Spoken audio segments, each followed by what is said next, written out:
All right. Hey, everybody. Hello. I am Dr. Jason Bradley, and along with my co host, James Chester, and our executive producer, Rachel Bradley, we want to welcome you to another exciting edition of the Get Better Faster podcast.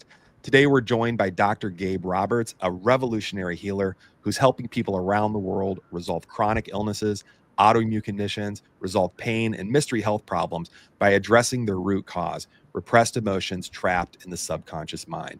As the co-founder of holographic manipulation therapy and author of 4 groundbreaking books, including From Pain to Purpose and The Way to Wholeness, Dr. Gabe bridges the gap between mind, body, and spirit healing. He holds a doctorate in chiropractic, is certified in functional medicine, and specializes in conditions that conventional medicine often can't even explain nor resolve. If you've been struggling with especially chronic pain, but also autoimmune issues, digestive problems, or really any health challenge that seems to have no clear cause, this conversation could change your life. Welcome, Dr. Gabe. Awesome. Thank you for the opportunity, James and Dr. Jason. It's great to be here. Yeah, getting that introduction sparks up a lot of interest for me as a podcast host and as somebody that is a visionary within the understanding of the way the body works. I've had a chance to talk to over 1,400 people in the past 8 years about health. And I had you on our other podcast, Chiro Hustle, about a year ago now, I think. And we just barely scratched the surface. So I think that this conversation with you today is going to be more of an expose share session with you, where you're actually featured as the expert, and we get a chance to have a fluid format with you. But the origin story of your journey of how you got to where you are today is really interesting to me. You dedicated your life to helping people heal through subconscious mind. And personally, I've done a lot of work recently with neuroemotional technique. I've done a lot of work with neuromastery. I've done some Reiki work. I've done some access bars work. So I've gone down the simply, some people think, woo-woo pathways. But I think it's also helped me tremendously too. So just kind of pre-framing that out, can you tell us about your journey and when did you first realize that trapped emotions were the hidden cause behind so many chronic illnesses? Sure. I will say that I would say my journey probably started when I started learning and becoming aware. And I had a friend that was a chiropractor, and he had a pamphlet in his office that said, the power that made the body heals the body. And that was really intriguing to me, because at the time I had just gotten out of the Marine Corps and I was a paramedic and I was a personal trainer. So I was really learning about nutrition and helping people, get fit physically, ignoring most of the other things, but helping people get fit and become more athletic and things like that. And I had a tremendous commotion going on in my deeper mind, and I had no idea what it was. I don't even think I knew what subconscious mind or deeper mind or unconscious, any of that meant. This was years after having a very traumatic childhood, becoming an addict to everything from meth to you name it by the time I was 20, and I needed to get on the right track. So I joined the Marine Corps looking for leadership, because I had never been around my father. I never knew any kind of real ideal male leader growing up in my life. And so I went there for it, leadership, got it, and got my head on straight. But as far as the commotion, it was like a storm brewing under the surface. And being a paramedic, it kind of proliferated that. Being a Marine, it proliferated even more. And when I saw that pamphlet about the power that made the body heals the body, there was something that deeply resonated with me on that. And that's what got me interested in learning more about that. And that's kind of where the journey started. Gabe, I think that's an amazing story. And I actually I feel like somehow we've known each other for a while, but we've never really dug into that origin story. So thank you for sharing all of that. And I'm wondering, because you've worked with a lot of a lot of people from a broad brushstroke of different backgrounds, including some people very near and dear to me, my own family. So thank you for helping people out that I know. That said, what I heard is a story of, like you said, a very high performing individual, a very smart individual, a very dedicated individual that also struggled with, and I'm just going to use a broad term here, but some darkness, and turned to maybe some choices that weren't that healthy, including addictions.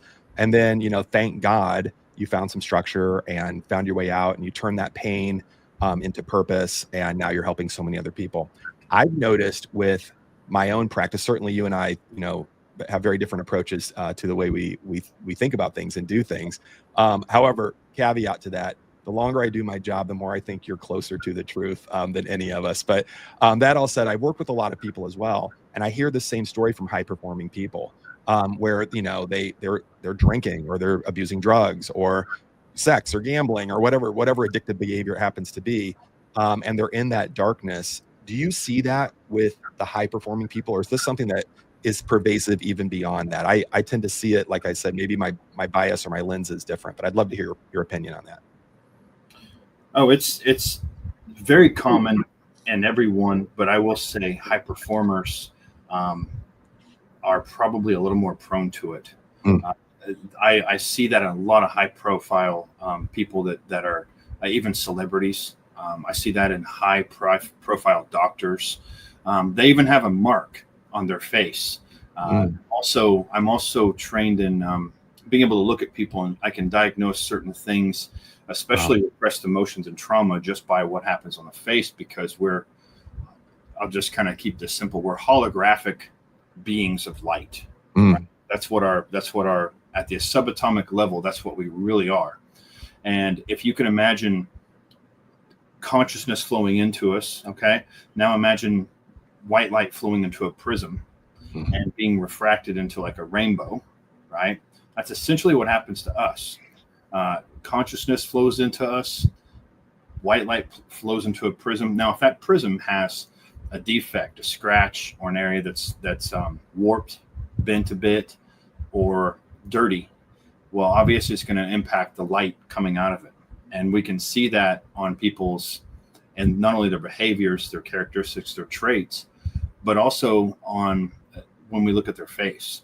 And high profile people that have something missing in their life have a line right here, deep line. And sometimes it gets very, very deep. And an example of that recently is I was next to Gabor Mate. And if you know anything about Gabor Mate, when he was an infant, he was actually handed off to basically save his life. He was handed to a complete stranger by his mom because of the Germans occupying the country he was in during that time in history, right? And so what happened to Gabor Mate, and I have a resonant with him because of the pain he's carried his whole life, is somebody that I've learned a lot. I've taken nuggets. There's some things I don't agree with. There's things I do agree with, just like anyone else. But I had a chance to be with him in person, and I noticed this massive deep line. And that always shows that something is missing. And when that's happening, it's going to drive us to try to have perfect work and everything else. It's going to make us be high achievers. It's going to make us do a lot of what you could say high performance work. But the problem is, Alex Hormozzi's another one, right? Ed Milet, Grant Cardone. If you look at these people, great minds, but nothing is ever satisfactory for them. They're just keep continuous driven. And I've hired Ed Milet as a coach before, and he was talking to Tiffany and I through Zoom. And he literally said this: I'm sinking millions of dollars into this island for my family. And I'm pacing back and forth on the beach thinking, any moment I could lose this. To me, when you're worth $100 million and you have that kind of mindset, something's missing, right? Something's missing. So it is very common in high performers.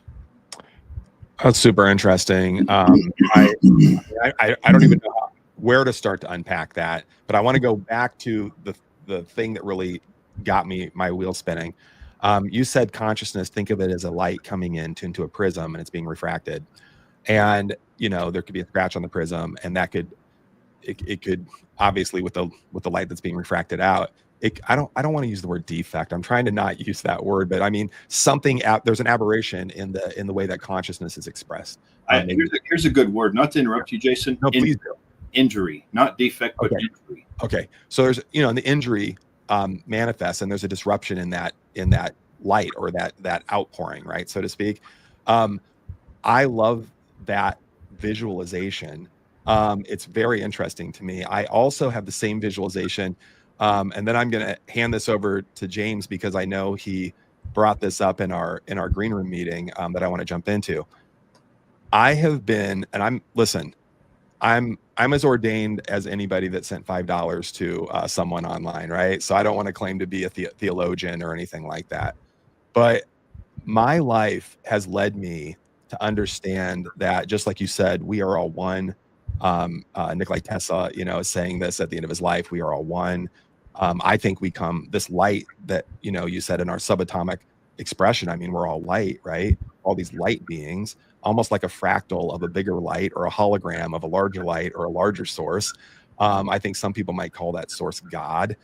Some people might call that source spirit, or universe, or whatever it is that, and we can name those things too, with named gods, right? But I mean, ultimately, what I heard from you is there's a consciousness that we're downloading from above, almost like above down, that comes inside us and expresses it through us from the inside out.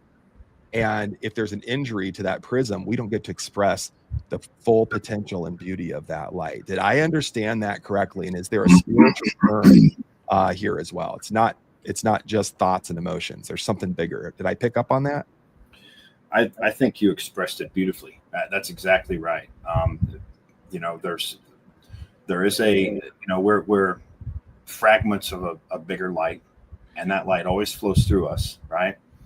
And it has a tremendous amount of different interpretations and names you could give it. 0 point field is kind of the one I prefer with my own clients, but it's based on this, the reality that we live in. We are conditioned from day one to look at physical things. Separation. There's separation between the space between us right now. There's separation between the space between my hands right now. And we're conditioned to operate in a world that works from separation. And it's in many ways, it's conditioned and proliferated in us. Just the way James was mentioning politics a moment ago. That's polarizing. That's separation. And there's a number of that, from organizations to groups you may be in, to skin color, to Democratic, Republican parties, to sports teams, whatever it is. We're heavily conditioned in a society that favors that separation.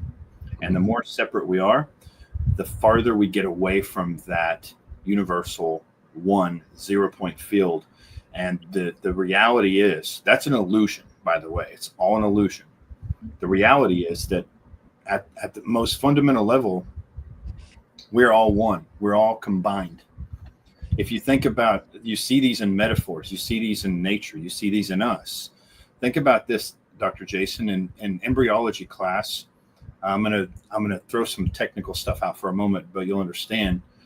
At one point in the human embryo is 3 different separate tissues: ectoderm, mesoderm, and endoderm. That's all is made up of what the human body is at that time. And the ectoderm becomes the nervous system and the skin. It separates and becomes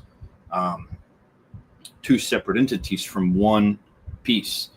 And so, in other words, if a person's very stressed out, you can see it on their skin, because it had that unique connection at one point. Well, guess what? We all still share that one connection that goes up to one focal point that goes from matter to energy. We all still share that. And there's a tremendous amount of scientific evidence that shows this. I mean, even though I talk about spiritual things, and I know James earlier said the woo-woo, he's went down the rabbit hole of what you could call woo-woo. I think like a scientist. I'm very curious, and I'm always willing to like any good scientist, dismiss what I had before when I find something that gives me a little more clarity or is a better idea than what I held before.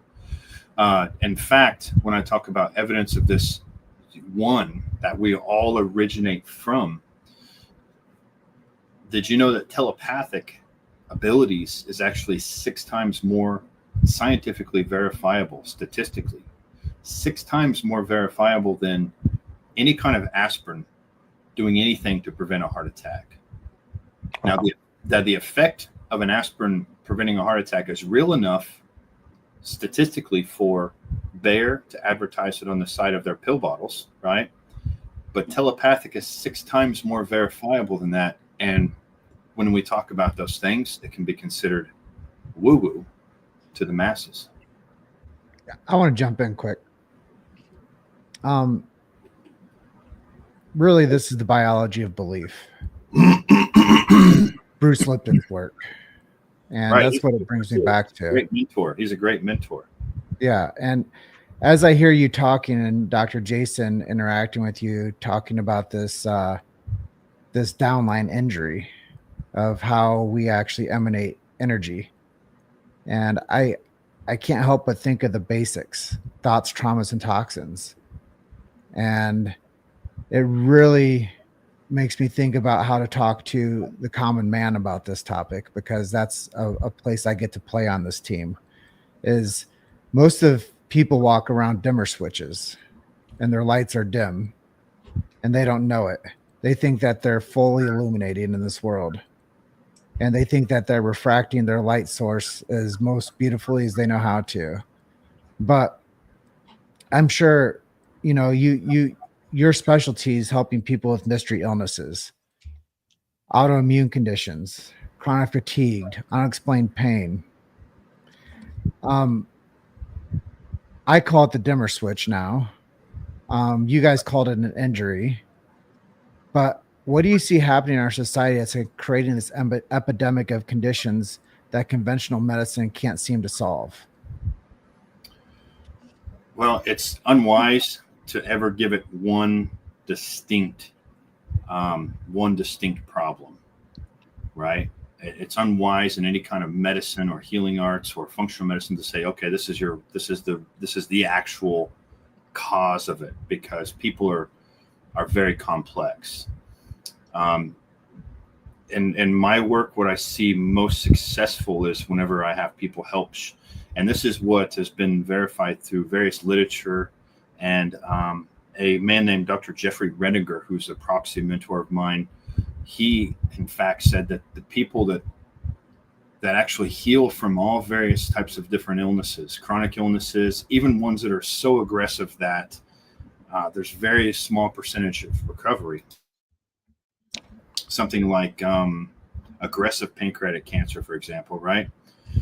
It all comes down to the person's perception, them changing how they feel about themselves and how they feel about the world. And so that's where I usually start with people. And because when you say trauma, thoughts, toxins, the most powerful one of those three, without a doubt, is thoughts. Yeah, I figured you're going there. Because because of what we can know in quantum physics, there's 2 realities that our world is made of. One of which is the one we're completely bathed in. It's run by government, any kind of I'm going to say about 98% of the research that's done, because there's 17,500 higher level universities across the globe. 50 of them study mind-body connection. So as you can see, that's why it's considered woo-woo. But the ones that are studying it are coming up with amazing content about the mind and the body and what thoughts actually do and how thoughts influence much more than we ever previously knew. I think that I did not know that number of universities is so low. Looking at that, I mean, that's incredible to me, especially as from, again, in the scientific literature, it seems to be unfolding that, I mean, even just forget about health and medicine, but just looking at the quantum physics world all by itself. I mean, what is reality anymore? I mean, I don't even know. I get confused on what that means. For our listeners, I don't even want to go down a rabbit hole of this, but just look up the way thoughts manifest reality. It's interesting stuff.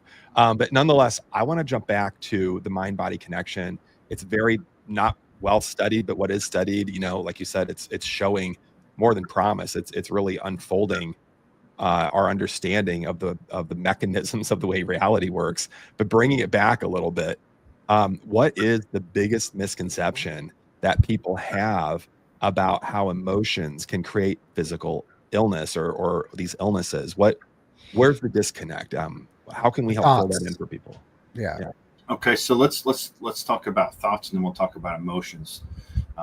Probably one of the biggest lies that has been sold to us is that our thoughts and our emotions don't have any power. So many times we're working with people, and it's really hard for them to grasp. They might say so on a superficial level. Yeah, I get it. I'm always saying I always get a cold at this time of year, or knowing my luck, the dang thing's going to break. Whenever it is,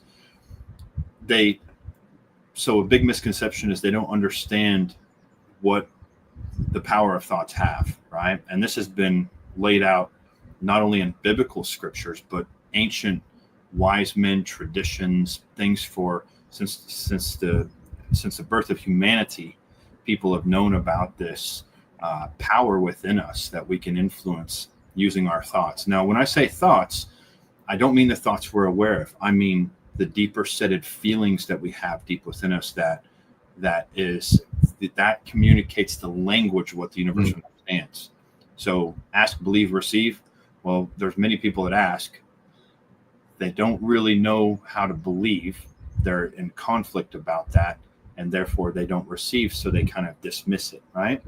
So the biggest misconception is people don't understand what their thoughts really do and what their thoughts really are. And when it comes to emotions,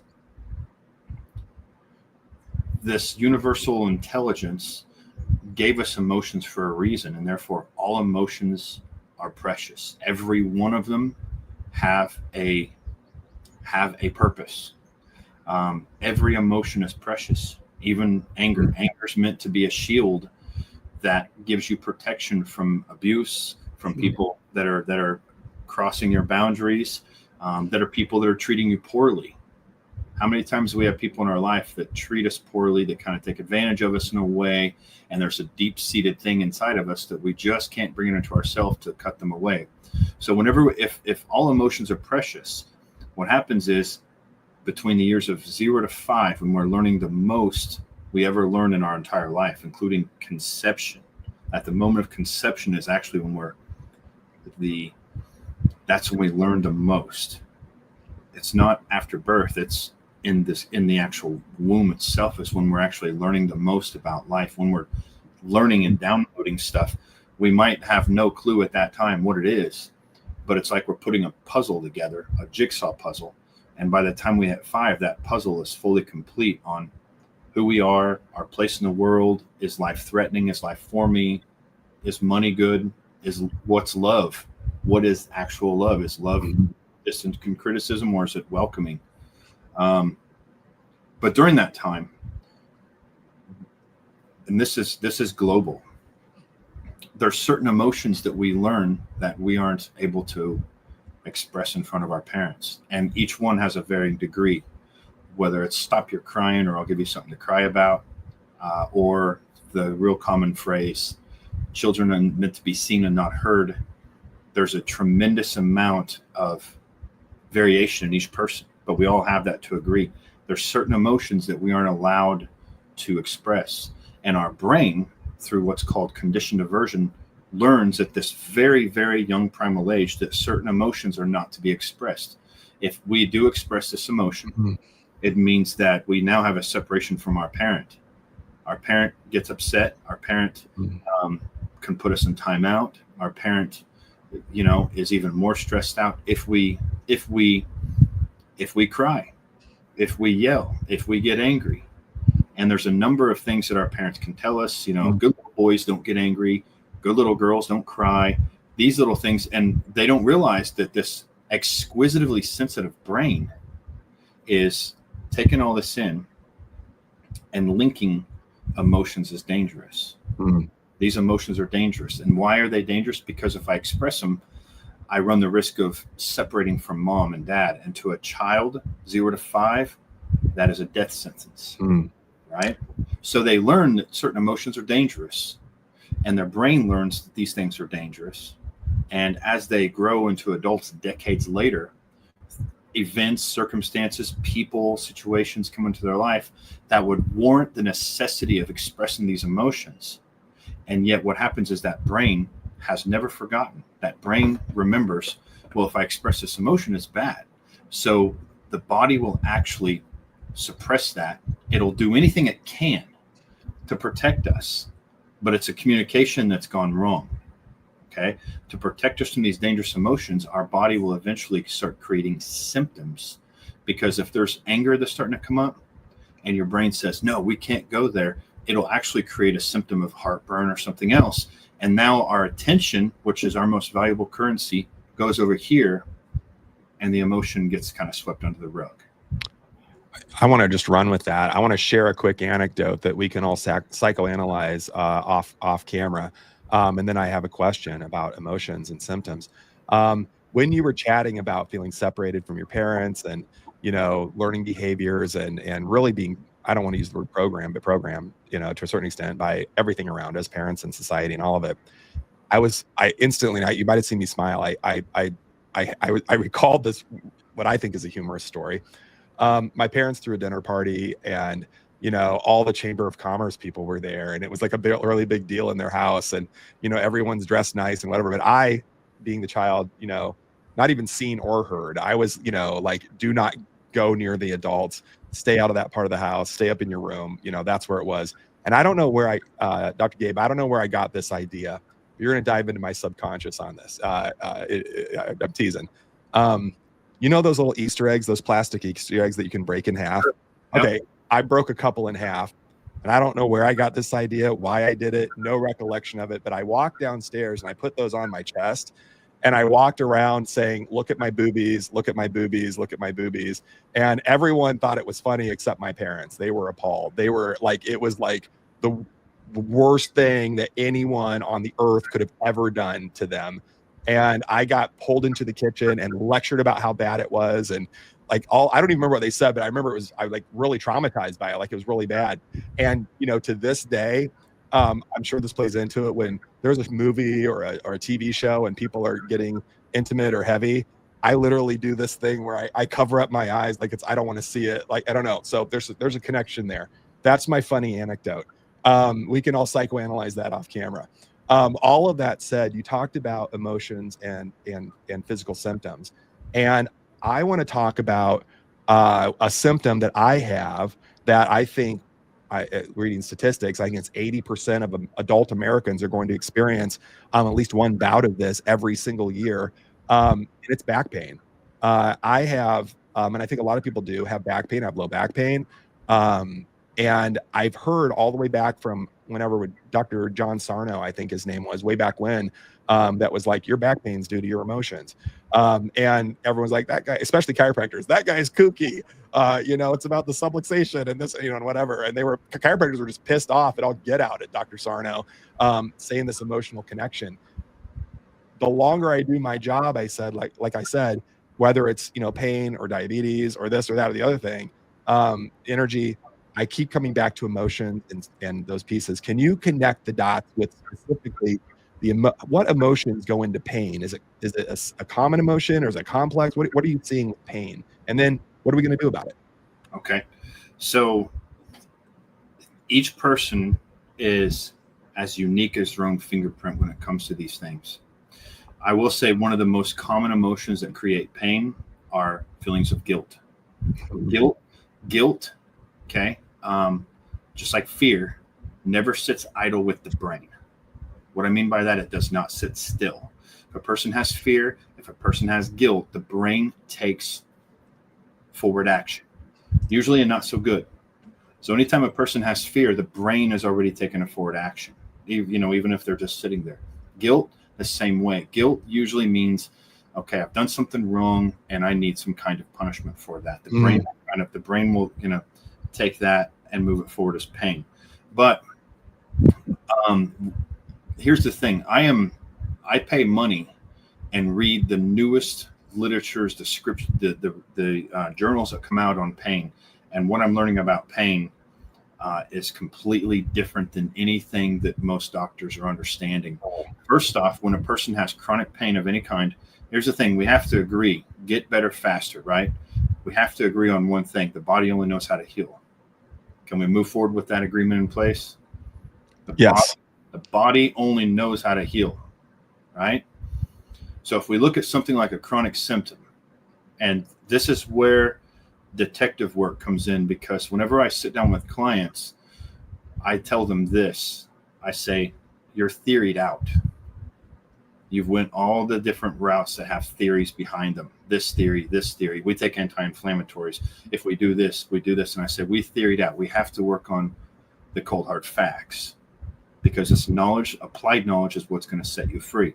So the body only knows how to heal. When it comes to chronic pain, and this is really fascinating, Dr. Jason, the body only knows how to heal, and after around 12 weeks, whatever mechanism is there in that certain area of the body is fully healed, whether it's a joint, whether it's ligament, cartilage, whether it's muscle, nerve, bone, whatever it is. After 12 weeks, that injury is healed. But yet the pain can continue. And what's happened is, this is from what I call neuroplasticity gone wrong. Wherever we focus our attention, earlier I said our attention is the most valuable currency we have. Here's a fact. Wherever you focus your attention grows. Wherever you focus your attention on, most of the time, what I mean by that is most of the time through the day, grows and intensifies and gets stronger. People that have pain, I always ask them, how often are you thinking about your pain? How often do you feel like you have to fix your pain? How often are you getting frustrated with nothing's worked and you're spending a lot of money on procedures and you get short-term relief? How often are you, so trying to focus on it, trying to fix it, trying to figure it out. These all send a certain message to the brain, and the brain will make a meaning of it. And that meaning is this: something's wrong, I'm broken. And there's also called the nocebo effect, which is huge, especially amongst my colleagues, even in functional medicine. We tend to tell people things without understanding their exquisitely sensitive brain that's always learning and adapting. We can tell them, you have chronic parasites, or you have toxins, or you have adrenal fatigue. And these things build up as beliefs inside of them. For example, anyone that's ever had fibromyalgia, the minute they hear a doctor say, you have fibromyalgia, I ask them over and over, how much hope do you have? How much hope do you have after that? Squash, zero, right? So when it comes to chronic pain, what happens, and this is real fascinating, after 12 weeks, the pain is no longer coming, it's no longer activating pain receptors in the brain from that, wherever the pain is, back, in this case, back. It's no longer to your back, to the pain centers in your brain. After 12 weeks, it's actually going into the area of the brain that has to do with learning and memory, which means this pain is not coming from your back, it's coming from your brain, creating it through learned and memory. And you can see the pattern in people that have chronic pain. It's because they put so much attention on it. Their neuroplastic connections in the brain have done this over and over and over, and now that pain is on speed dial. Well, it does, and it brings me to a couple things that you said, and I love this show because it gives us a chance to unpack and reestablish a new flow.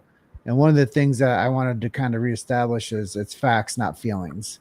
And that's what you said. You're like, we got to get down to the facts of what's going on. And we've coded you out. Like, you've had all the the anything that somebody could have said that you have an issue of, we've now have to go into the facts and tell you what it is.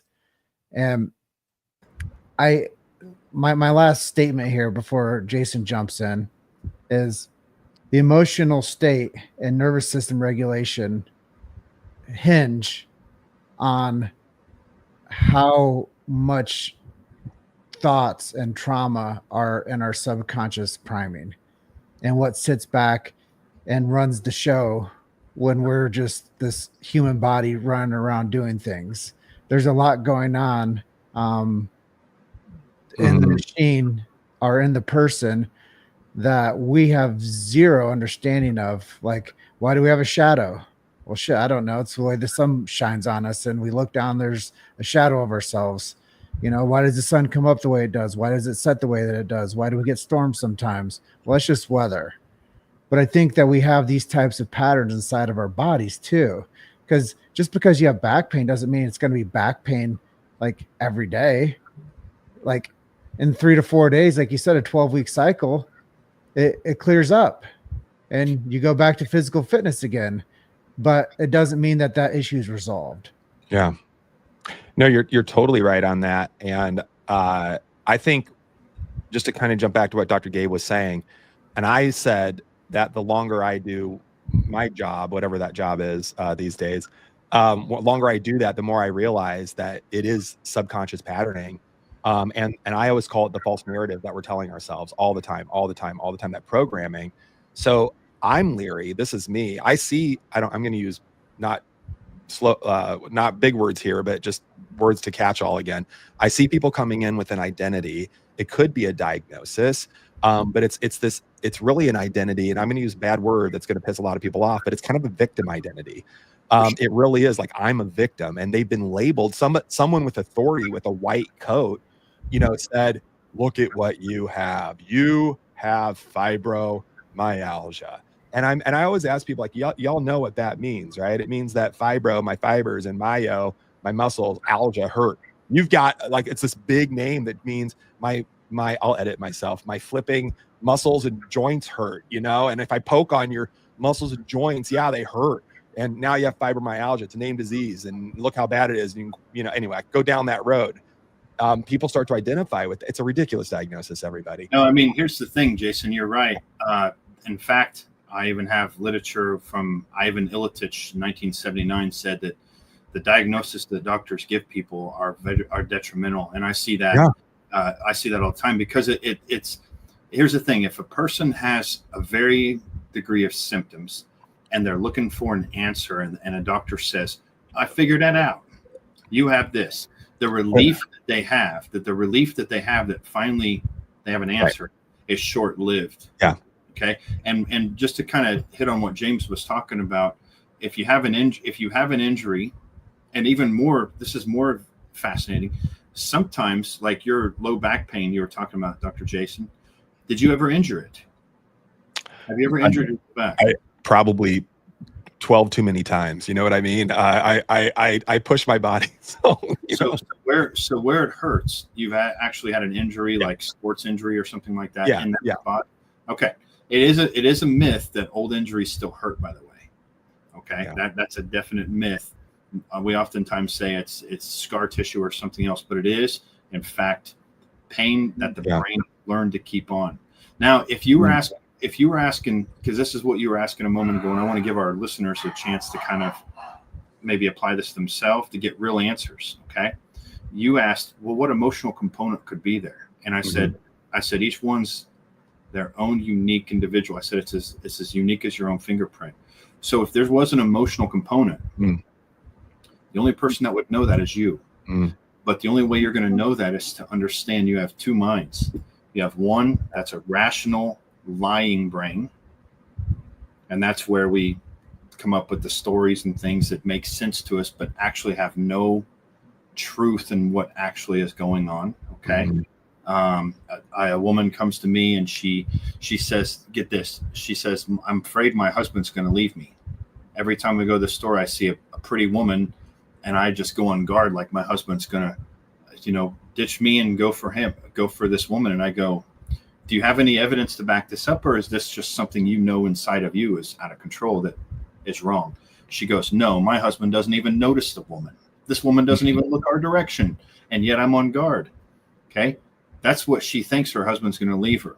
We asked the boss to do the talking through a regression to cause work. We go all the way back. She's 3 years old, and her older sister was playing with her in a playground, and she climbed up the top of one of these real tall slides, stayed up there, and was scared to go down, and her little sister had already made it down the bottom of the slide and says, come on, let's go do some other stuff. This little girl's scared. Her sister left her. Her sister walked away from her and went to a swing and left this little girl, 3 years old, on top of a slide. And that, look, the brain learned, I could be left anytime. I could be left anytime. It comes, it translates out later, decades later. I could be left anytime. I could be left anytime. So we have to understand we have a rational lying brain that, as much as we dig into it, will likely not get to the root of what the problem is. And then we have a deeper part of us that knows the answer. And that part is only going to answer this way, Jason. It answers first. It answers correctly. Will not make a bit of logical sense. You'll think you're actually making it up, and you'll have an urge to want to edit it. So let me ask you this. When you think about your low back pain, what emotion comes up first impression? Without even thinking, it's interesting. It's fear. Like it wasn't even a question. It's the first word that popped in my head. See that? Yeah. That's the intelligence within us. That's the innate. Now, innate intelligence is one of those things that I just utilize all the time with my clients, because I'm like, if there's an answer for you to heal, it's not me and it's not you. It's something else above and beyond. It's something else. When we think of innate intelligence as chiropractors, we think of it something inside of us. What I can tell you is it's everywhere in everything. It's not just within our bodies. It's in nature itself. And if you look at what's called the golden ratio, Fibonacci sequence, you can see matter converting into coherence. You can see it in nature. You can see it in blood vessels. You can see it in tree roots. You can see it in galaxies. You can see it on our own eye. It's something within. That's the source. That right there is the 0 point field, where if you look at how the universe is laid out, everything comes down to this: waveform information, vibration, energy, and frequency, right? And if you could keep going up the scale of those vibrations, they get faster and faster and faster. What happens is they cross a barrier of the speed of light. Once they cross the barrier of the speed of light, they're no longer tangible to our senses. That means you can only go there with your awareness. When you go there with your awareness, where you put your attention grows. If you put your attention on this higher intelligence, your nervous system automatically updates. Your nervous system automatically goes into coherence and order.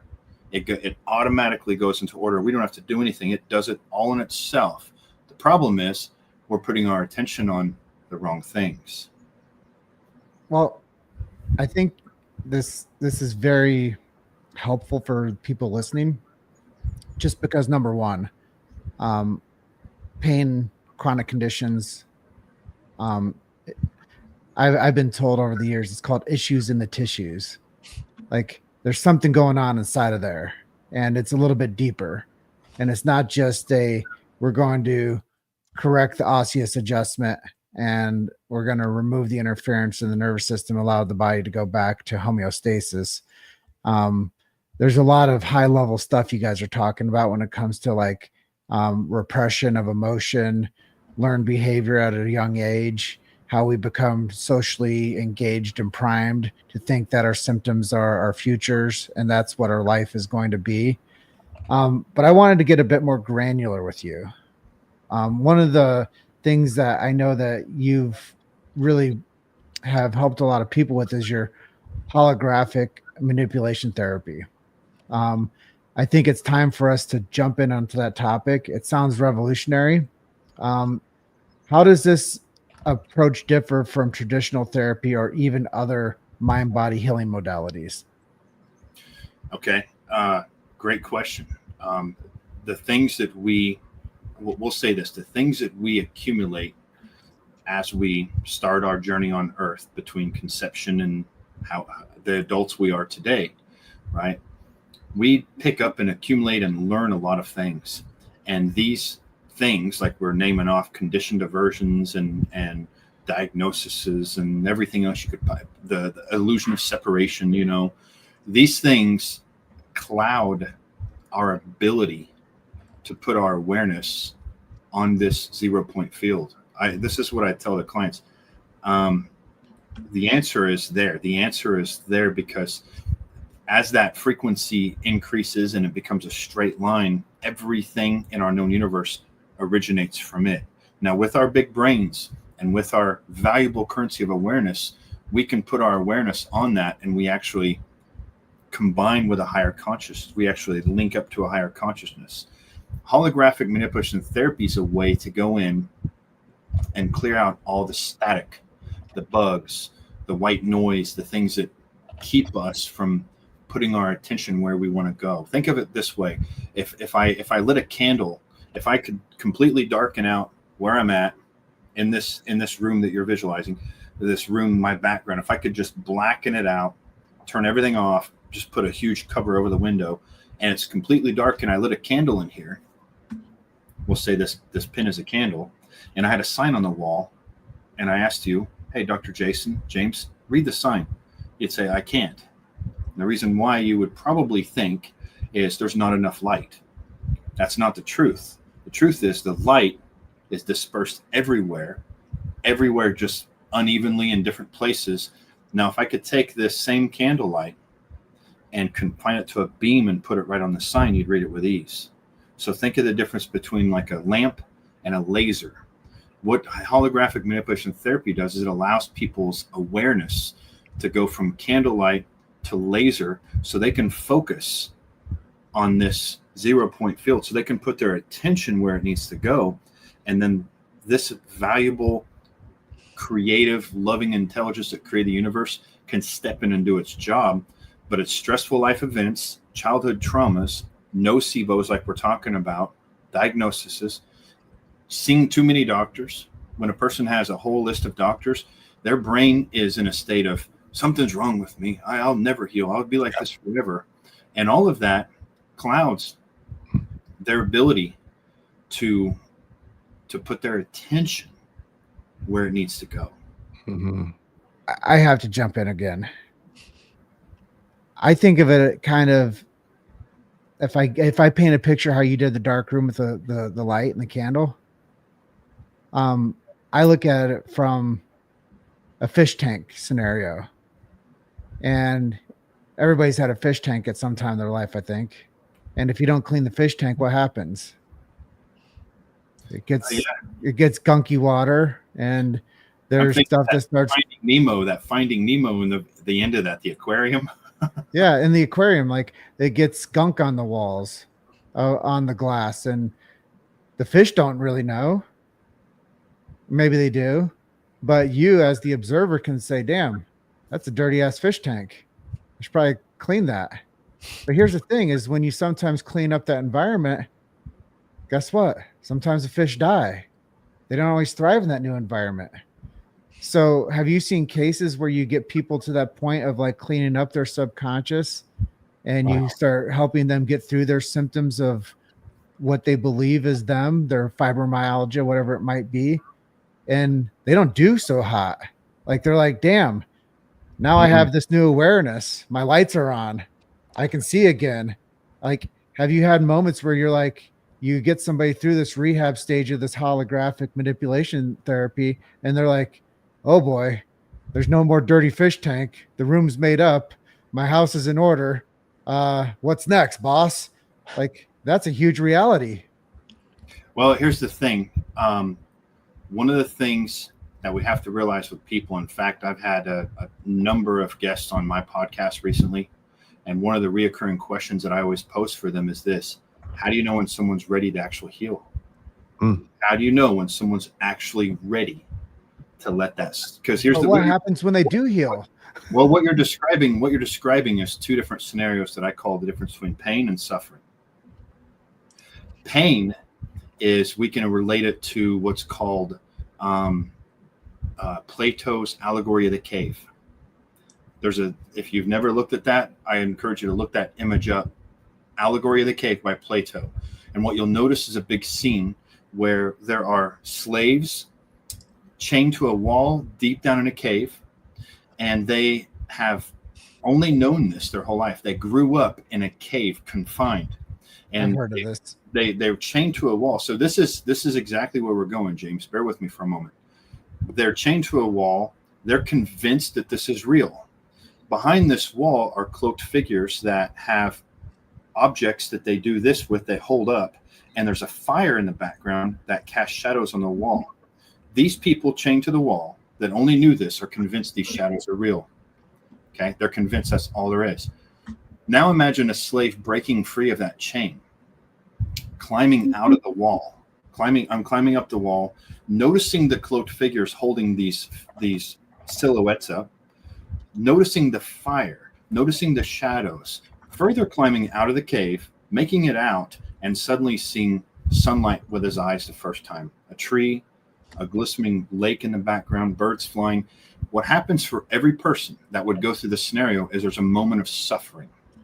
There's a moment of suffering because, and I'm going to call it this, it's pain. It's not suffering. It's pain, because they realize everything that they had ever known was not true. So the fish looking at the dirty tank going, oh my gosh, what's next, boss? No, here's the thing. You have to realize that was an illusion and you're breaking free from it. Amen.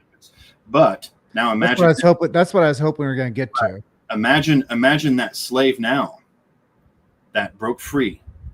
He sees everything, and he has a painful moment when he realizes that everything he's ever learned was a lie, and it passes, and now he's just at this world. And that's pain. That's pain. Okay? Suffering is when this person that broke free and saw the real world for what it was, not the illusions of the shadows, he would climb back down, move over by the fire, move by that wall, find his family, his friends, his peers, chained to the wall, and say, hey, this isn't real. What you're looking at are shadows. There's a fire over there that's putting this on. You know what their reality. You know what their response usually is? They stay where they are. You breaking free of this chain and escaping the cave has made you into a madman. Mm-hmm. So that's the thing. And that choice that they make right there of staying chained to the wall and observing the shadows is what is called suffering. Pain is temporary, suffering is forever. Mm-hmm. And that's and here's the thing. When I explain it to clients this way, I've learned, because that's why we call it practice. Because the more I go through this work and evolve and do it on myself, and my own evolution helps me see things better. The answer, and it's even right here. Look at this. Let's just say this right here. How old is this? Trust in the Lord with all your heart. Do not depend on your own understanding. He will show you which path to take. And that's in Proverbs. Thousands of years old scriptures that have a wisdom within them. The answer is right here in front of us in these ancient texts, in these ancient scriptures beyond the Bible.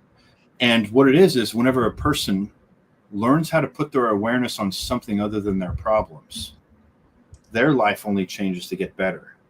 But they have to be willing to go through the pain that's temporary or stay in the suffering that's forever. Dr. Gabe, I got to jump in here. And it's interesting. You and I have a lot of common acquaintances and friends and colleagues. I think it's so cool. But I don't know why I was surprised. This is maybe the wrong word to say. But a number of years ago, I befriended a fellow that we both know named Jason Christoff. And Jason's a really interesting fellow. If y'all aren't following him, find him, follow him. He's incredible. But then I saw, how social does this, like, you have people that together, and your name was on there. And at first I was like, oh, that's cool. And second I was like, well, that makes total sense. And I want to come back to this idea of the cave, and we've broken free as slaves, and we the veil has been pulled back, like the wizard has been exposed, and we have in some ways some new inherent power that we can choose to grab a hold of. But also it can be scary. Power can be scary, and when when you do pull the veil back, and like you said, I think everybody on this call and a lot of our listeners have been in this situation, and we go and we try to talk to who we think are very reasonable, open-minded friends, colleagues, families, whoever they happen to be. And like you said, it's not received well a lot of times. And I find that really curious as just a human behaviorism, but I've come to understand that liberation and that fear of power, that it's you're not just breaking free, like it's not just a breaking free. There's also, boy, I'm struggling with this, but I understand what I'm trying to say. There's also a leaving behind. I mean, there's that quote, to be the person that you are going to become, there has to be a death of the person that you were.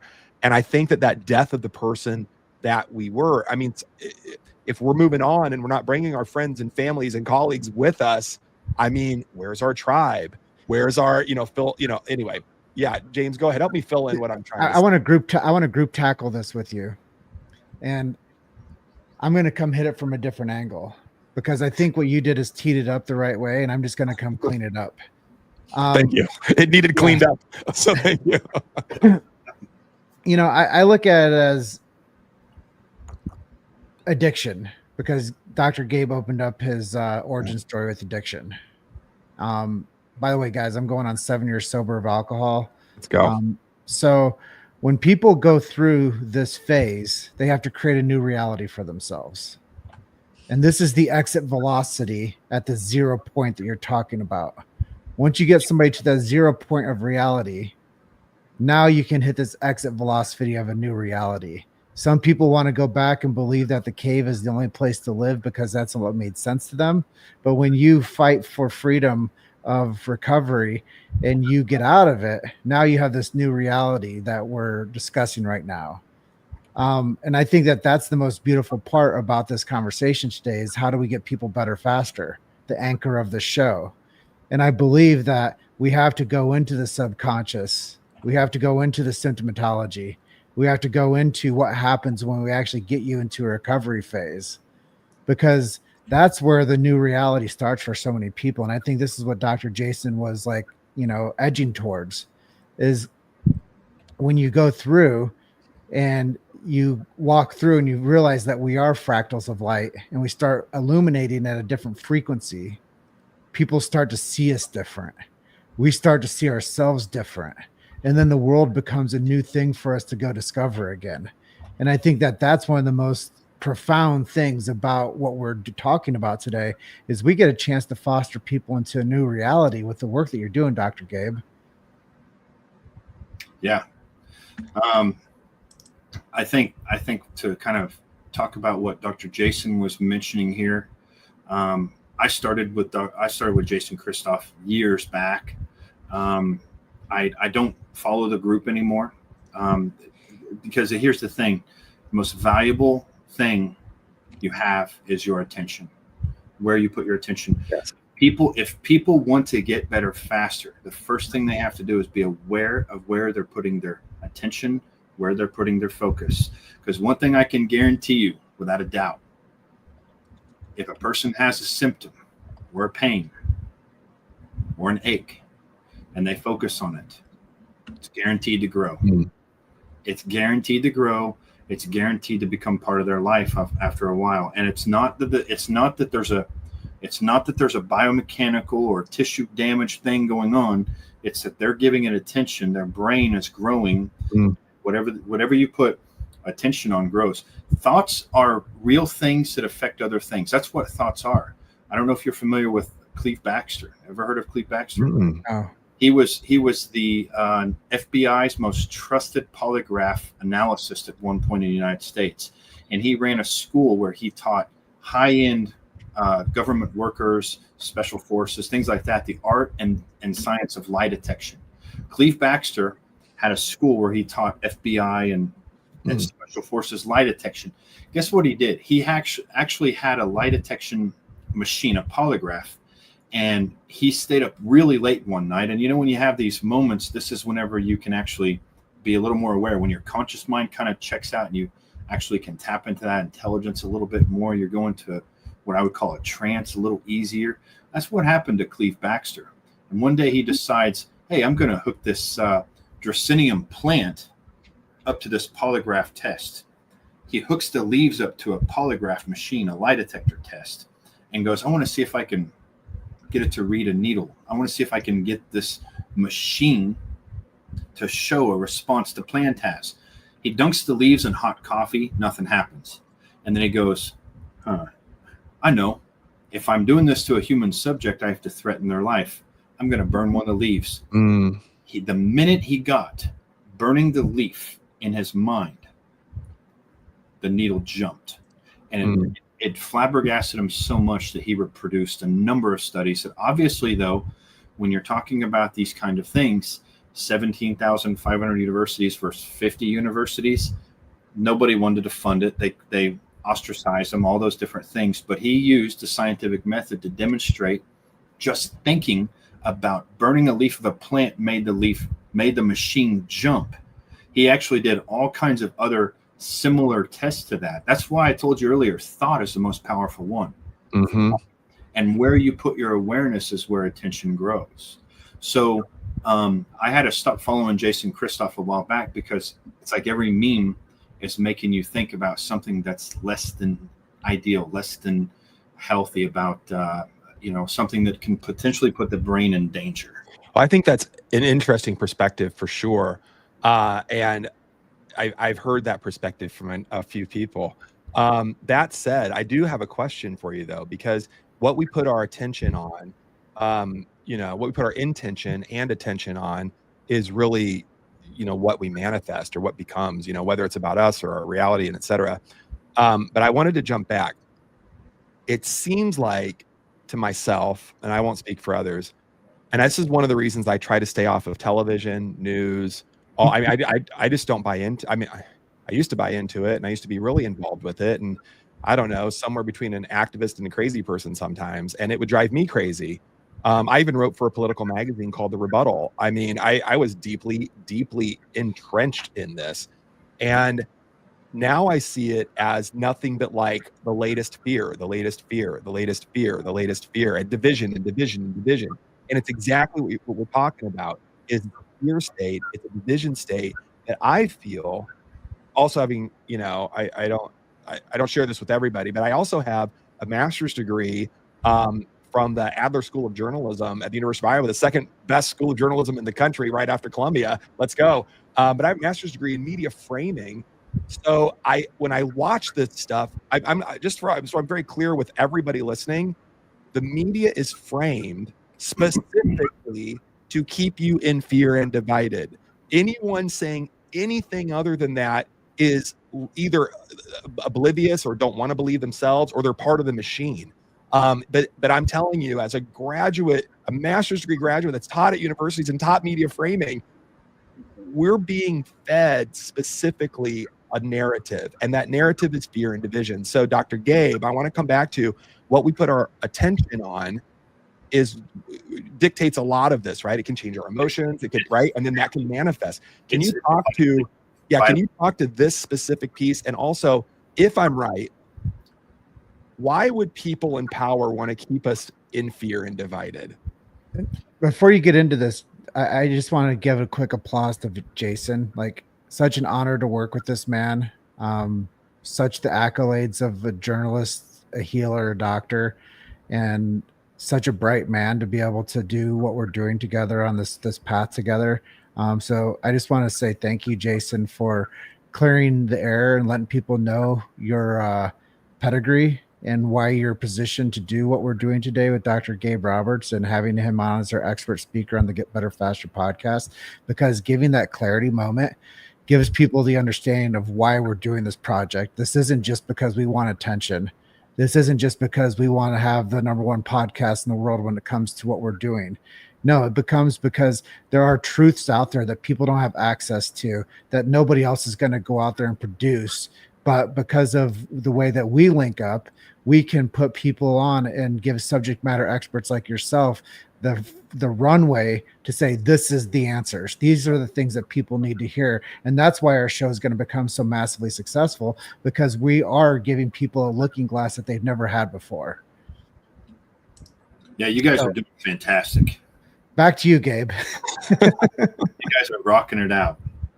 But you're right, Jason, about the narrative that is so blatantly obvious, and we even saw it proliferated during the events of 2020.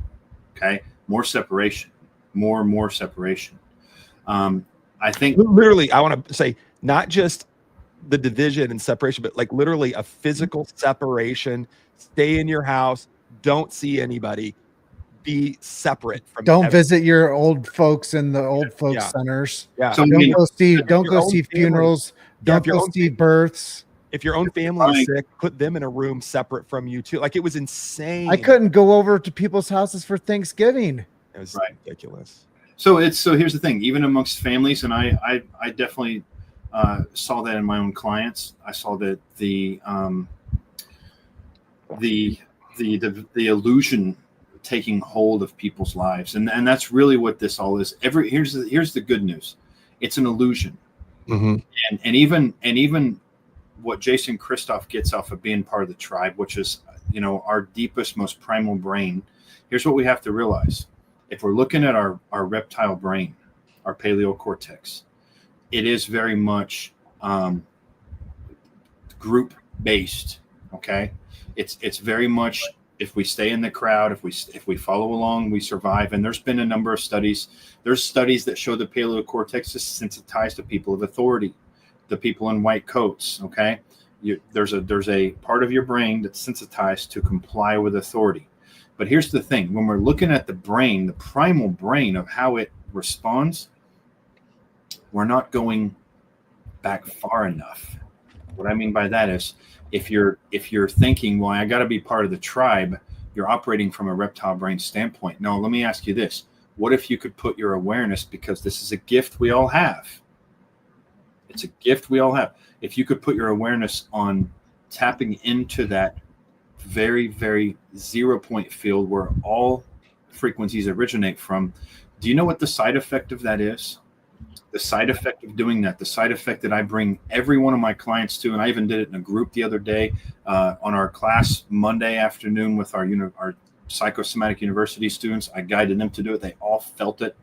The side effect of actually merging with that 0 point field that we all have access to, that we can only get to with our awareness, is a huge, huge sensation of wholeness, oneness. And when you're there, guess what? You don't lack.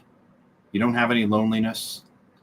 You don't feel like you're missing something. You don't feel like you're separate from something else. Everything is right then and there. And I even had a woman who is, one of the things that she wants to resolve is lacking of finances. When I took her to that spot, I said, tell me about that lack of finances. She goes, it's not even there anymore, because you're actually at the point where everything in the universe comes together. And we have this wonderful gift to be able to go to that with our awareness, whether we're doing it thinking. If you can, I do this all the time through the day, when I'm driving, when I'm outside in the swimming pool, when I'm even doing yard work. I'm constantly putting my attention on this originating frequency, which everything starts from the universe. And when you're there, you get such a sensation of wholeness that you don't judge others. You don't judge yourself. You don't feel like you're lacking anything. And you don't even feel like your health is something you don't have anymore. It all exists there. Does that make sense? Yes, absolutely. And this is that transitory state that we were talking about, is this new reality. And as you guys have both mentioned, energy flows to where our attention goes to where energy flows. And whatever you're paying attention to, and if you clear that, what you're telling me, you did this group clearing, you allow this lady to go back to the old playbook of Napoleon Hill, Think and Grow Rich.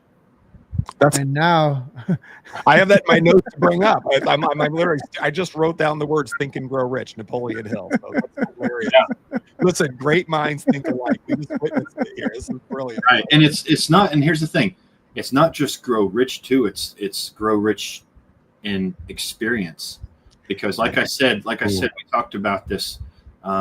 There's a high level of people out there that are making wealth. About, my wife just wrote a book called spiritual guided CEO, or spiritual led CEO. And here's what this was: a collaboration of years and years and years of hiring high end coaches for a huge fee. Mm-hmm. That I could name off a huge amount of names that wouldn't do any good. But what happened was they were operating from lack each time. Yes, they may have $100 million. They may have real estate. They may have this and that. Mm. Physically, but spiritually, they're lacking. They're not even. I know of people that are worth $100 million. The wife and husband go on vacation for a week. They pay a very high fee to go in some beautiful resort somewhere. They go there for 2 days and leave and go back home. They cannot even enjoy the moment. They can't even enjoy their vacation for the full week because they have to feel like they get back to work. $100 million in the bank. Now, I'm just going to ask you, is that living? Right. Not at all. Right. So it's not just rich in finances. It's rich in wholeness, having everything you want, whatever that may be. I want to say yes to all of that. And it reminded me of a brilliant friend of mine, Coach Matt Lohman, down in Texas. I love this man. He was just giving me wisdom before I even knew what wisdom he was giving me. And he told a story. I mean, he was talking. He's like, I'm going to say what he said. A couple of things. If you show me your bank account, I can show you where you put your attention. And I thought that was an interesting perspective, because people move their money where their attention is, right? And I thought that was interesting. Just something to think about for all of us. The second thing he said is, how many zeros are enough? And what he meant was, how many zeros in the bank account? Is it 1 million, 10 million, 100 million, 1 billion? Like, he's like, I promise you, and this is what he said. I'm telling you what he said.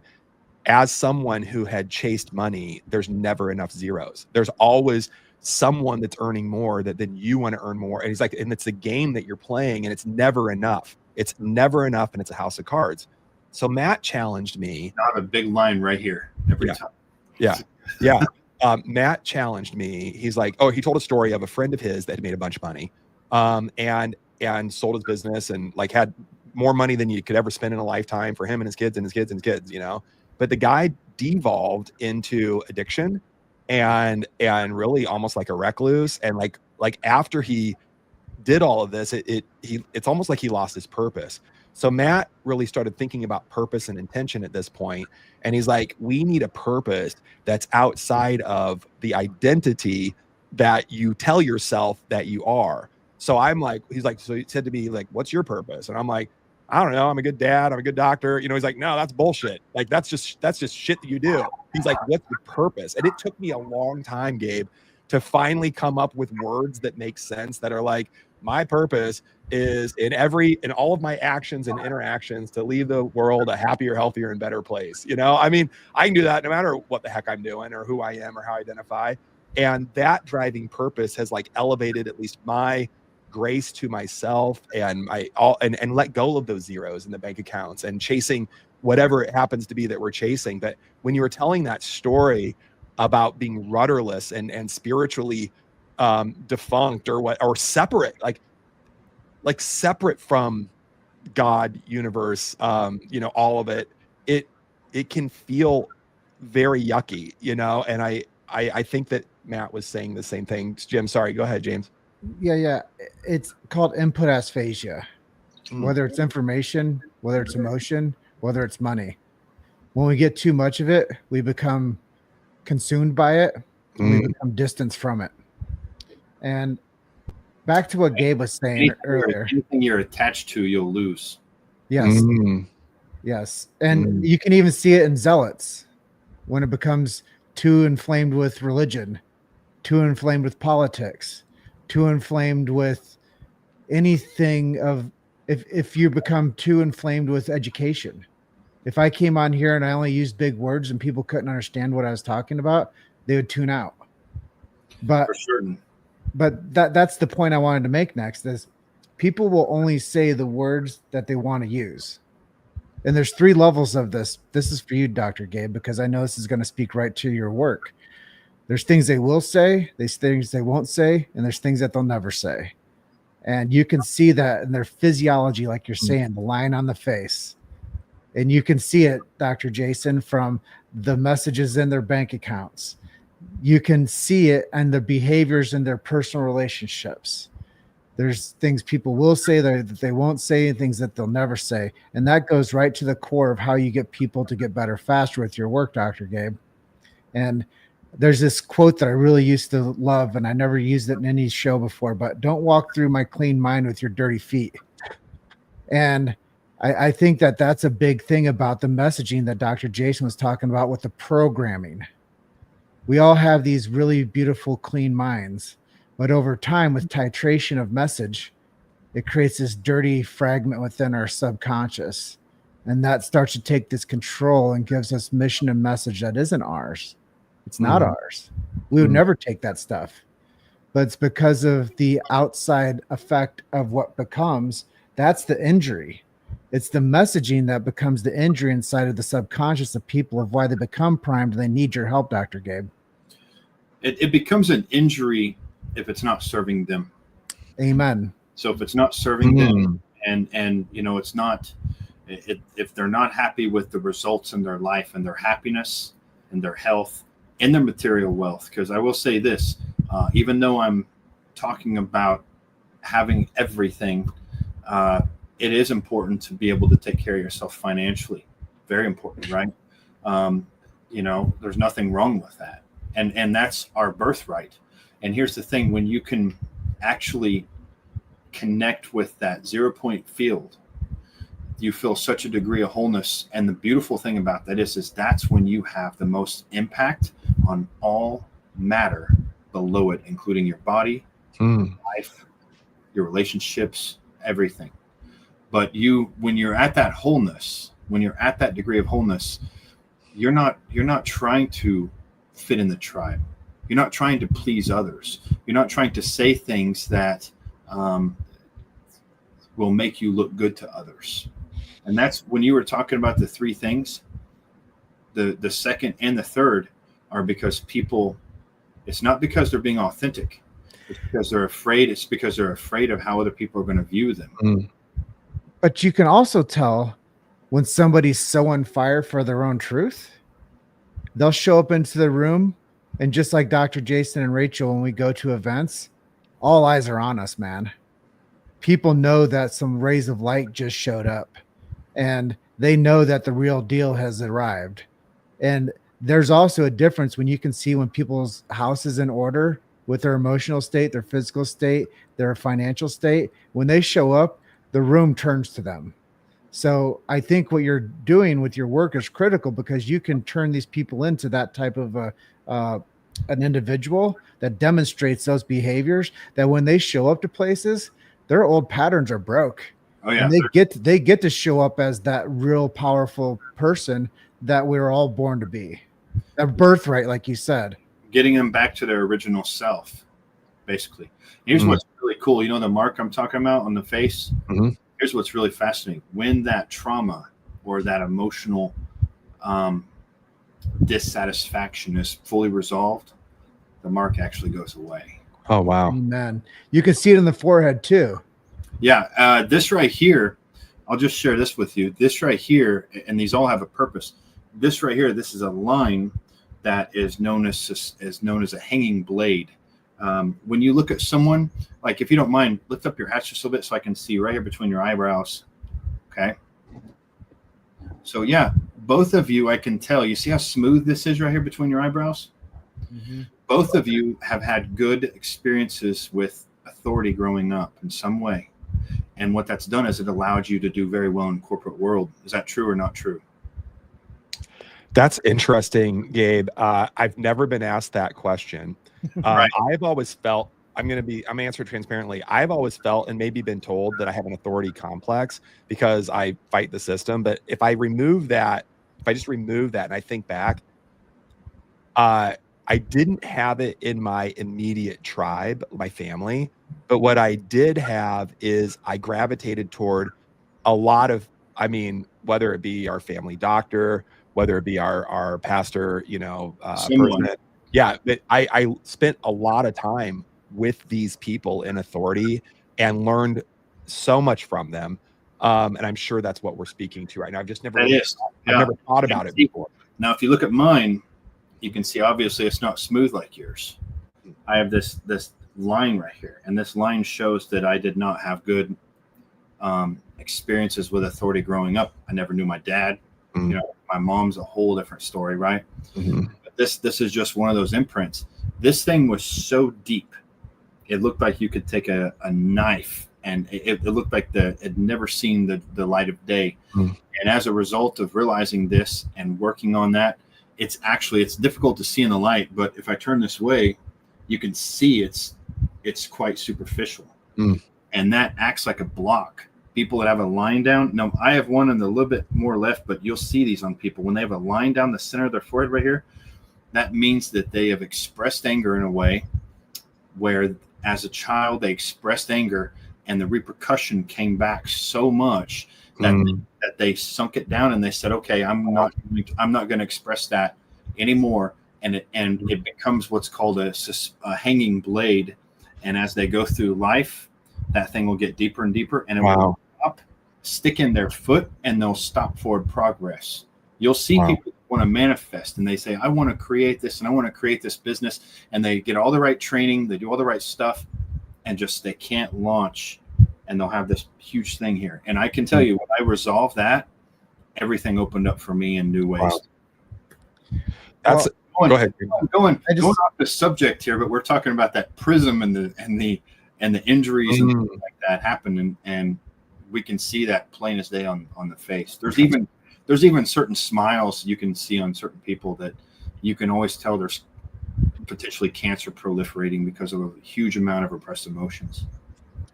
Well, I just want to answer, because Jason got his chance to answer that question, is I've always bucked the system. And you can probably tell from the cadence of my delivery of how I talk. I'm always looking to settle the score with truth.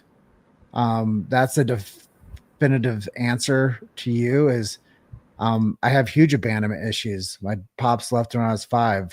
You know, anything that I could have got into and done wrong, I did 5 times. And, you know, I grew up running the streets, just all the things. So to say that I'm on the show today with 2 educated doctors talking about things that matter to like the core of humanity, it's because of the justice in my tone. The thing that you see the smoothest, it's not because of a corporate identity. It's because of a justice identity. And I believe that if we have enough of that language within us, we can be the megaphone for people that don't know where to go or who to trust. So I look at this as that line that you see of smoothness wasn't because I wanted to step in line for corporate. It's because I wanted to step in line for humanity. And I learned through my own misgivings that people don't need to make the same mistakes that I made to give themselves permissions to be great. And I think that that's the real reality of why you see that clarity in me, is because there is a symbolism for me to be a rebel, but there's also a symbolism of me to settle the score and give people clarity. First of all, I just want to give a shout out to my brother and partner James over here, because that was beautiful. I felt that, and I've known you for a very long time, and one thing that I can say is that if I love you, better or worse, I mean, you're consistent. I mean, your message is consistent, your truth is consistent, your actions are consistent. I mean, yeah. So I just want to say yes and thank you for being you. I appreciate that. Thanks. Yeah. So I have a couple of questions.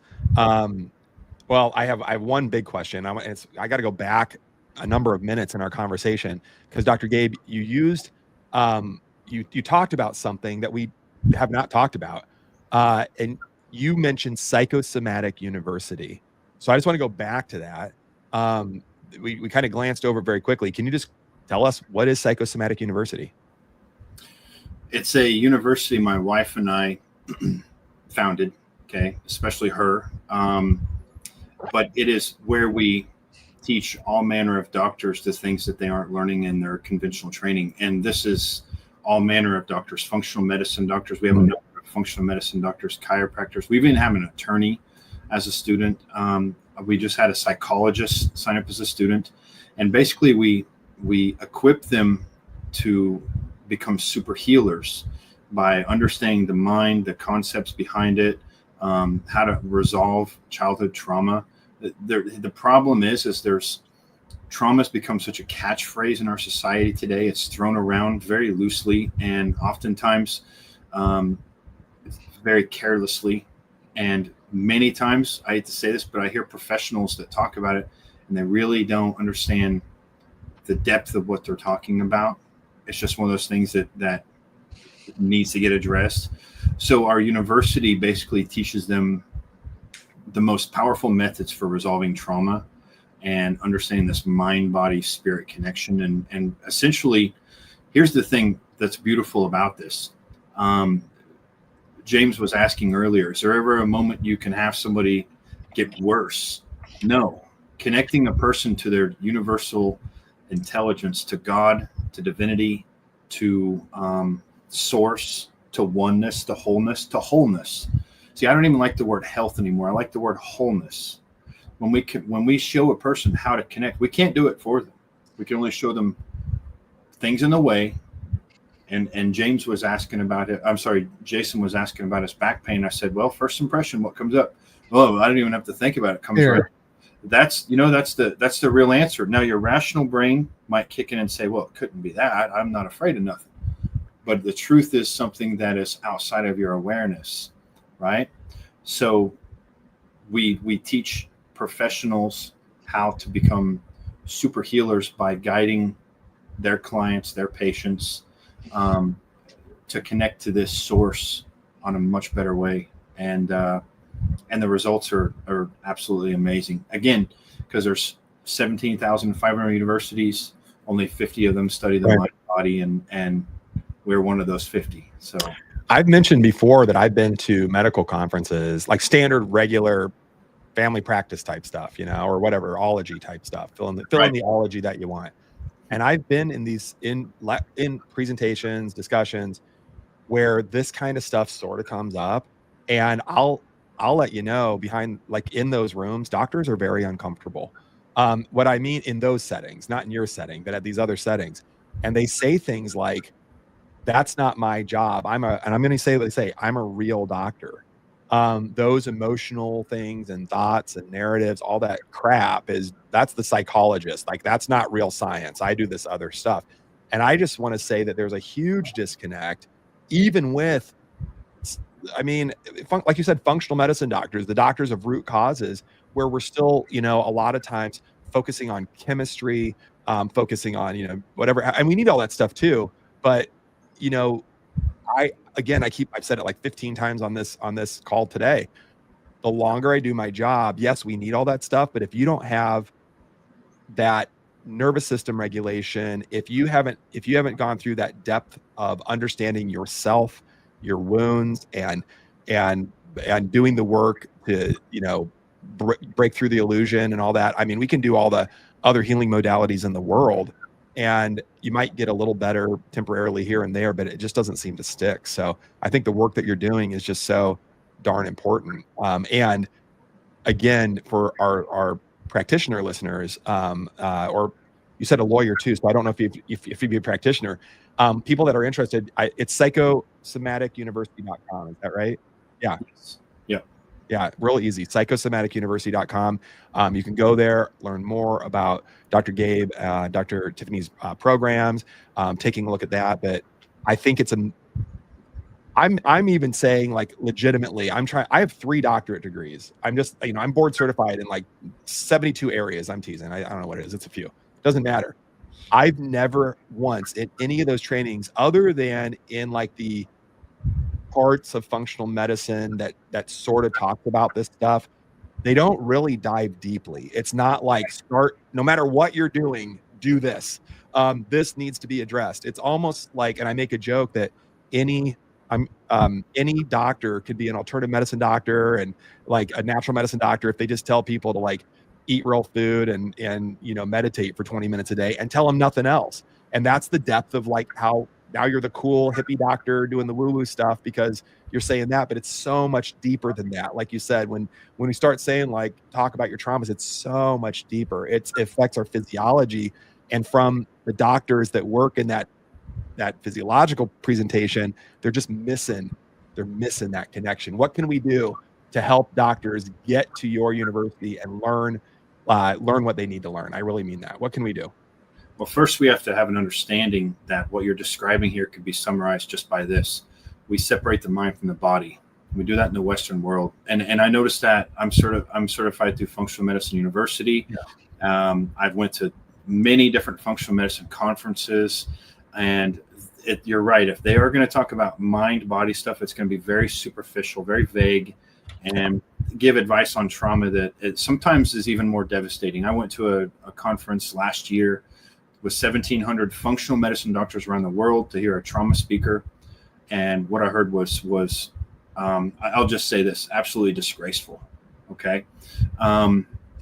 We separate the mind from the body, and we're not interested in that stuff that is not tangible physical things. We always have to have something physical causing the problem. If it's a non-physical construct, we aren't interested. It always has to be a parasite or a heavy metal, mm-hmm. or a subluxation or this or that.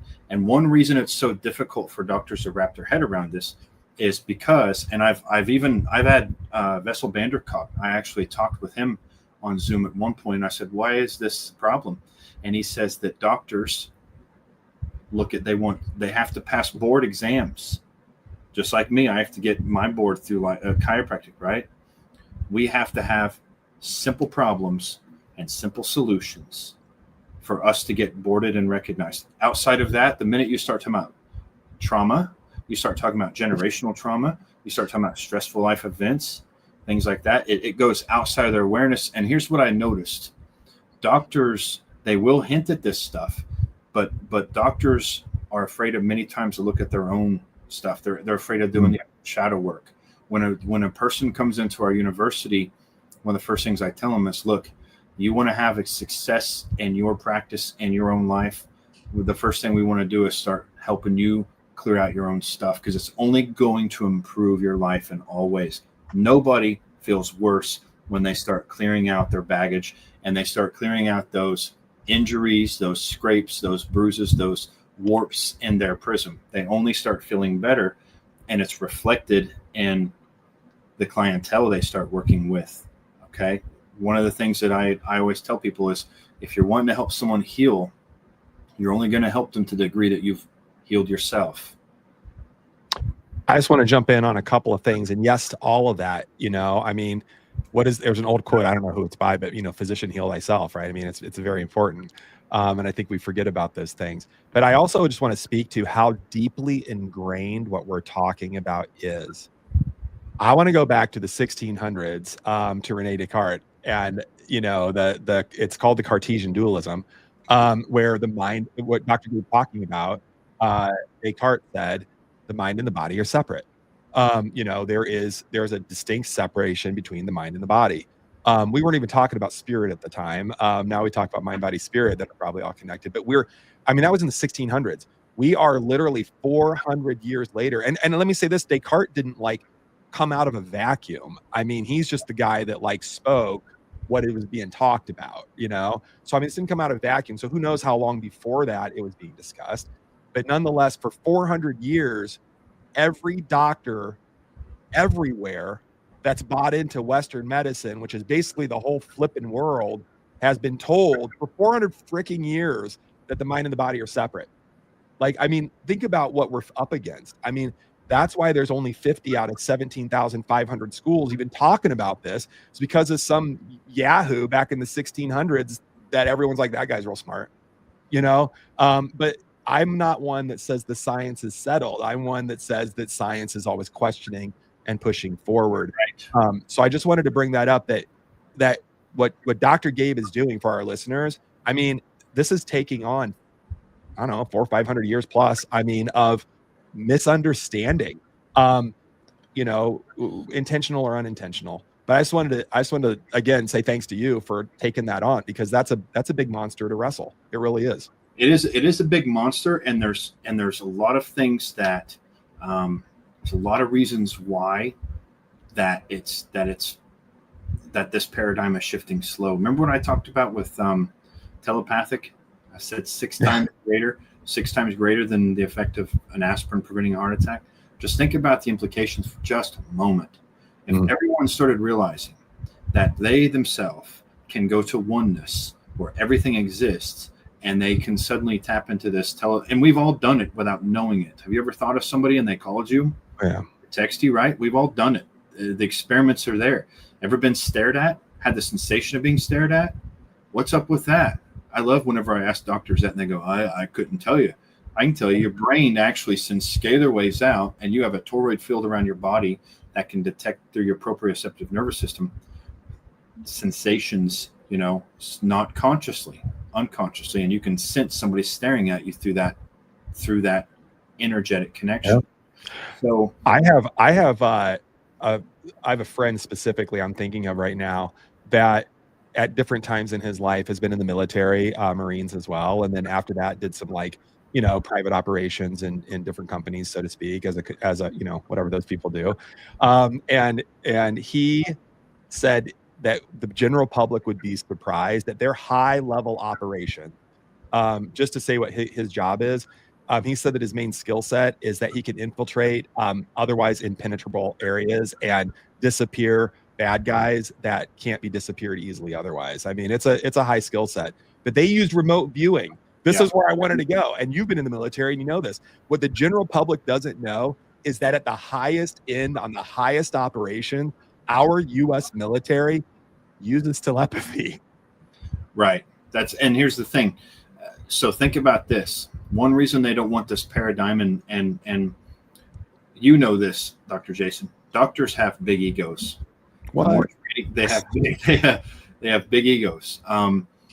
But if this information got out to the public and people could start realizing, just think about like your bank PIN number. Right. All these things that are private suddenly would go up. So a big chunk of the way that our status quo is operated would come crashing down. So that's a reason why it's not just all doom and gloom, coffee shop on every corner keeping you a slave. It's not just all of that. There are many things that the way our society operates that does everything it can to keep status quo going the way it is. Yes, there's a huge business. We understand that completely. But the implications of this could just radically turn our society upside down, and yes.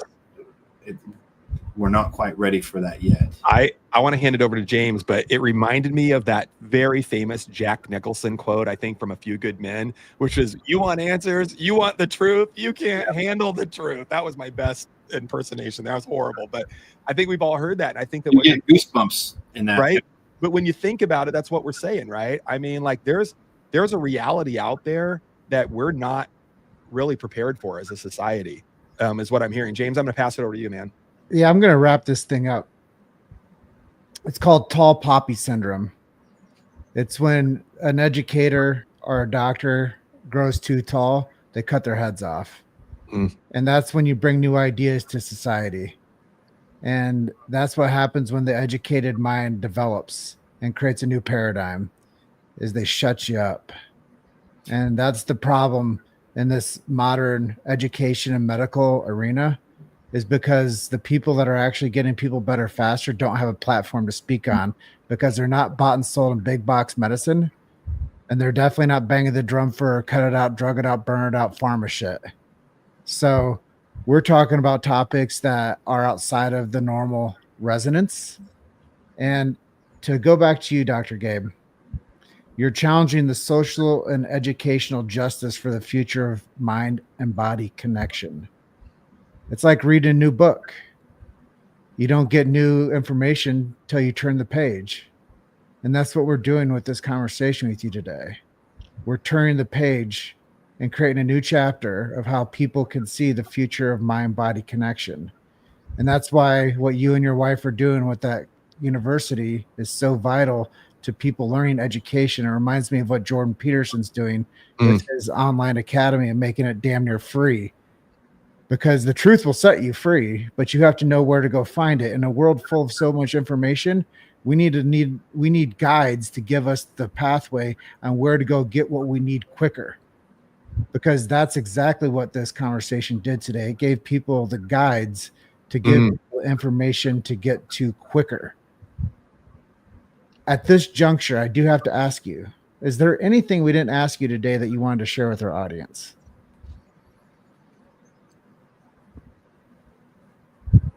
I not really, other than just, if you want to change your life, you have to change your level of consciousness. You have to. You cannot solve any kind of problem at the same level of mindset, consciousness, awareness that you had before. And the simplest way to do that is to just start trying to understand that there's a greater intelligence that's governing the world. Call it innate intelligence.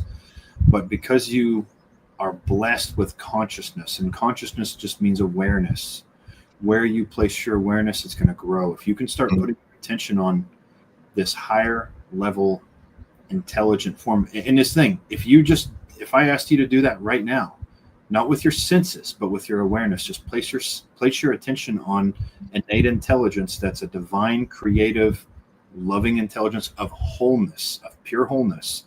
You'll notice your body starts to feel different. You'll notice your body starts to change. It starts to feel better. And I will say this, no supplement on earth will do that. No pill, nothing else will do that. Mindset and where your attention goes and the programming and subconscious is so important that this is what I will say, and I know this to be true. It's one of those things that doctors scratch their head about, but this is absolute truth. If a person has a subconscious mindset for self-mutilation, in other words, they are ready to check out, they don't feel like they deserve, life is a struggle, they're constantly criticizing themselves deep down, no amount of organic broccoli will save that person. Right. If a person has a mindset to where they're completely connected, surrendering to this greater intelligence, letting the flow of life happen versus trying to, get in the way, figure things out, no amount of cigarettes will kill that person. That's how powerful we are. That's how powerful we are. Absolutely. And I've heard, I mean, we could open up another can of worms here, but just to kind of go with that too, we are kind of what we think, right? Or even sometimes what we don't even know we're thinking subconsciously.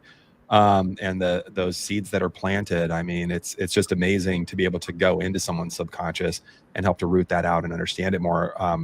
Like that abandonment person with the 3-year-old and the sister leaving. I mean, it's just amazing the way that manifests. Dr. Gabe, I have a question. Also in parting, thank you again for your time today.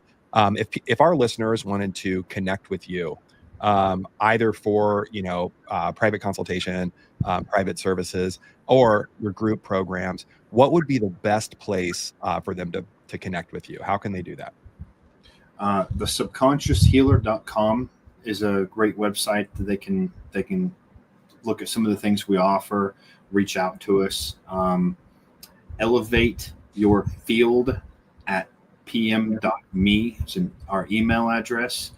And then we have a course called breaking free-free.com. And we release this course, and it's probably about $5,000 worth of content, 6 hours worth of valuable information, including literature on really how to get harmony with your emotions. Like fear, you were talking about fear a moment ago, like how to really convince your brain it's okay. Because here's the thing, fear is normal. Your brain is convinced that fear is dangerous in some unconscious way, and it manifests as pain, right? So this course allows you to know how to teach your brain that all emotions are okay, how to clear out some of the traumas. And we launched this course, and we did it for free. And we found that a tremendous amount of people, we broke the internet multiple times, registered for it, and very few actually went forward for it. So what we realized is those that pay attention. So we put a $17 fee on it, $17, right? And we noticed that a lot more people actually enroll and follow through. So follow through with doing it. But it's a simple course that I've had people if you have food allergies, if you have environmental chemical sensitivities, if you have chronic pain and you want to learn how to actually start moving again, it'll teach you how to rewire your brain correctly. All kinds of great information on this course. $17, you know. That's awesome. That's amazing. Yeah. So tell me all those spaces again. And we'll put the links down below. Let's say those one more time. Okay. So thesubconscioushealer.com is one. And then the course. And then breaking free, like the little minus sign. That's what I mean by dash. Yep. Breaking-free.com. Perfect. Is a way to get access to that course. That's great. And I just want to say again that, you know, I've known Dr. Gabe for a very long time, and I've had my own family members work with him and his wife. And I you know, I love you and I love the work that you're doing. So thank you for your time today. Thank you for sharing as much as you did. For really, I was looking at our clock, and I think 12 minutes into this call, we were like deep in down the rabbit hole already. So, I mean, thanks for jumping right in and, you know, speaking the truth and giving people a way out of their suffering, not just their pain, but their suffering. Thank you, Dr. Gabe, for joining us today. Right back at you, Dr. Jason Bradley. Thank you. And James, it's always a pleasure connecting with you guys. This has been great. I've enjoyed it. And I really appreciate the opportunity. Go check them out, guys. Breaking-free.com, thesubconscioushealer.com. Dr. Gabe Roberts. You're on the Get Better Faster podcast, man. Thanks for being our guest. Love it. I appreciate it. All right. Talk soon. Love you, everybody.